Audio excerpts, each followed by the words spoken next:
This wine moment is brought to you by Fontanafredda, producers of Barolo and other great wines since 1858.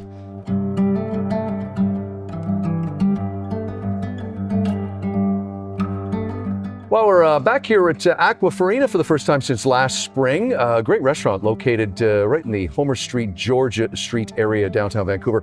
As you saw off the top, another wine segment. Italy is the focus. We'll get into the specific region. Joined right now by Fabio Bosio. He is the export manager from Fontanafredda, and he joins us now to talk about some great wines. During at the time we're filming this, it's the beginning of Barolo Weeks, plural, you said.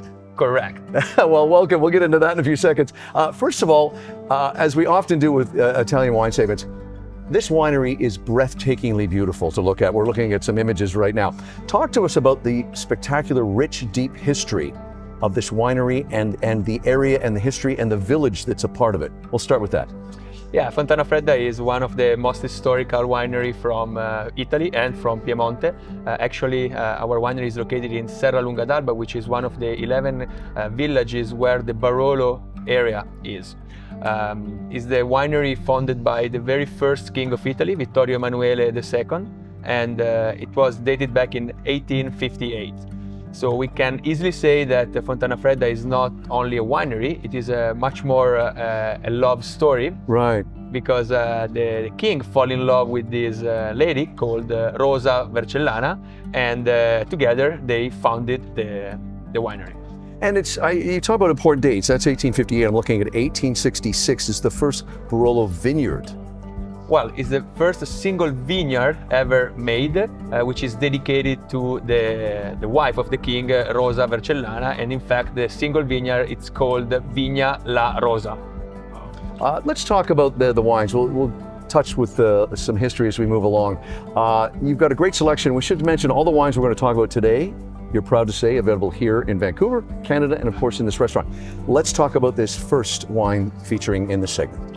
Yeah, Piemonte is generally known for red wine, and we will discover that, of course, Fontanafredda is a Barolo producer focused on Barolo.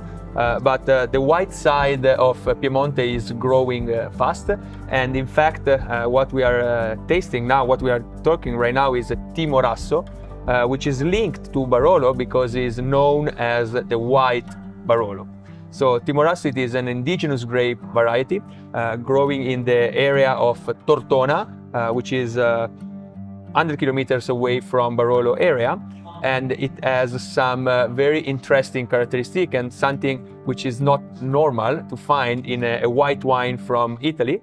In fact, it has a lot of structure and body, together with a lot of citric and lemony notes at the beginning. But what makes this wine special is the fact that it is a white wine that can age properly for 10, 15, or 20 years. So the evolution of this wine in the bottle is something linked to the Barolo. As we always like to do, and we'll do this with all the wines here today, can you pair that with a nice meal? What would this go well with? If I have to pick one, I would say oysters. Why not? Or in general, all the seafood, but like a little bit more big in terms of structure and body, because this wine, you will discover, it is a full body white wine. So I would say like a grilled salmon can be a nice pair as well. Okay, let's talk about the next wine. You take it from there, Fabio. So this is probably the most versatile wine that we make, the most approachable wine that we make as well. So the appellation is Piemonte, but the grape variety is Barbera. So in this case, we are able to source grapes from different terroirs around the Piemonte region, and that gave us the possibility to make a more soft and easy drinking Barbera. Barbera is known to be a very fresh, fruity wine, together with a medium body and a good acidity. So in this case, our idea and our aim is to make a wine that goes well with different kind of food and that you can enjoy it in different situations. So it is not a wine for specialists, but right. It is a wine for a lot of different kind of palate. so different level. So I truly believe that Barbera is the first step to better understand the wines from Piemonte. On top of that, it is a wine that you can enjoy with pizza, with pasta, so with different kind of meals. Okay, Fabio, we're up to the last two wines, which we're going to talk Barolo now, and you've got two to talk about. Tell us about this first one. So Barolo is known as the king of the wine or the wine of the king. And this is also thanks to our owner, the first owner, which was the first king of Italy, Vittorio Emanuele II. Barolo, it is nowadays sold all over the world, and Canada is, of course, one of those countries. For us, is one of the most important countries. Okay. So thank you, Oh, thank you for that's helping great us. to hear. Okay. And talking about this Barolo specifically, it is a classic Barolo. So we cannot mention the word classico or classic on, but actually what historically happened is that to make Barolo, we had to blend together different grapes growing in different villages within the Barolo area. So there are 11 villages where we can grow Nebbiolo, which is the grape variety that we use to make Barolo. And what we do here is blending together in order to give an expression of the territory, of the terroir of the Barolo. Then there are different shades with different terroir and different exposure, but we will talking about it later. So when I say classico, it is because back in the days we used to make, and everyone used to make only one label, the Barolo, because the appellation is still Barolo. So in this case, this is a 2021 vintage, which is one of the most successful vintages recently done. And it shows a lot of fresh aromas at the nose, a little bit of like hint of mint as well. In the mouth, it is, of course, a big body wine, but with a very well elegance. Okay, one more Barolo, and oh my goodness, we've got it open. I cannot wait to try it. Tell us, Fabio, about this last wine.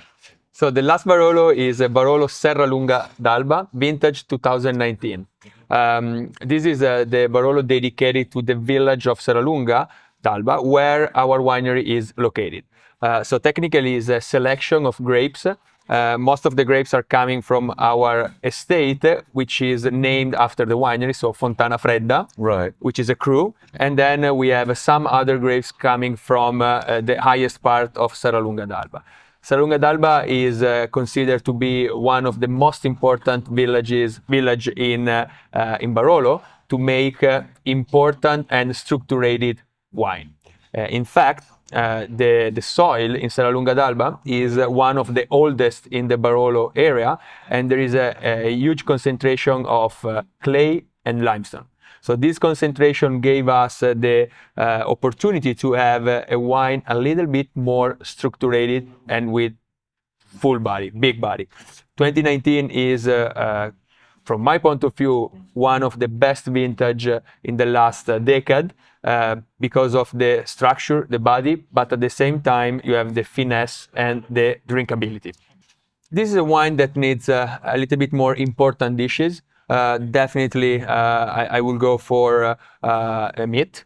Definitely a meat medium rare, not too cooked. Yeah. And on top of that, my personal choice is blue cheeses. Okay. So I like to have a glass of Barolo with an important blue cheese. We just talked about food. Of course, we're looking at some footage right now of you talking to me and a bunch of other people at this dinner here at Aquafarina that took place. What are you hoping to convey to everybody at that dinner? What was your goal? Obviously, get them to sample and experience the great wines we've just talked about. But you want to obviously create more of a buzz. I mean, Canada's a big market for you guys. What was the goal? So Canada is, since 2 years now, our biggest market, especially when it comes to Barolo. Which is, as I say, our flagship wine, and Barolo Serralunga, it is our flagship Barolo, the most important that we make. So the aim for tonight's dinner is to have a good audience and to enjoy a good glass of wine, no more. Okay. We should also mention too, I mentioned a number of times the beauty of your winery, the village, the history there, but this is also a great destination vacation place.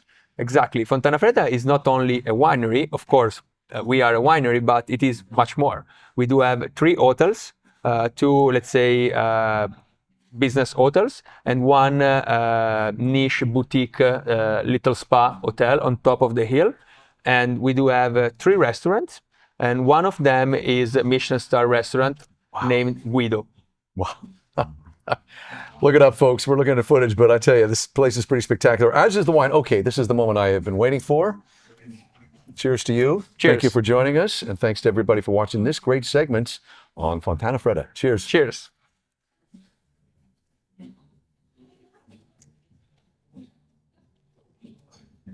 Oh, we're going to finish the bottle after this segment. Fabio, thank you. Thank you very much.